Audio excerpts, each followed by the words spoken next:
Meet Christopher Columbus, the sailor who set out west and found lands unknown to Europe.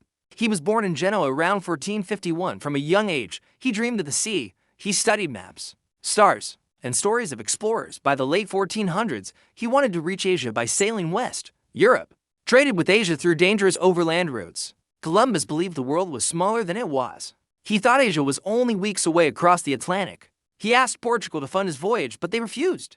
Then he turned to Spain. King Ferdinand and Queen Isabella agreed in 1492. He left Spain with 3 ships, Niga, Pinta, and Santa Maria. The voyage was dangerous and full of doubt. For weeks, the sailors saw no land. Morale sank as food and water ran low. On October 12, 1492, land was sighted. They reached an island in the Bahamas. Columbus thought he had reached Asia, but he had found a new world for Europeans. He met the Taino people living on the islands. He described them as generous and curious, but he also enslaved many of them. His voyages opened the door for European colonization. He later explored Cuba, Hispaniola, and Central America.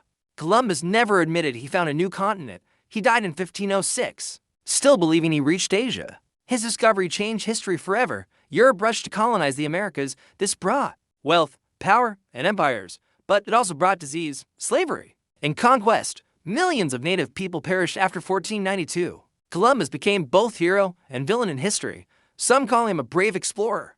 Others see him as a symbol of oppression. A strange fact, his crew nearly mutinied before landfall. Another fact, his body was moved several times after death. Spain and the Dominican Republic both claim his remains. Columbus Day is still celebrated in parts of the world, but many now mark it as Indigenous Peoples Day. His voyages showed the world was connected, but they also began centuries of exploitation. Columbus never found the riches of Asia he promised, yet he opened the door to a global age. He dreamed of gold and glory. Instead, he sparked one of history's greatest turning points. Christopher Columbus wanted to reach Asia. Instead, he reached immortality in history books.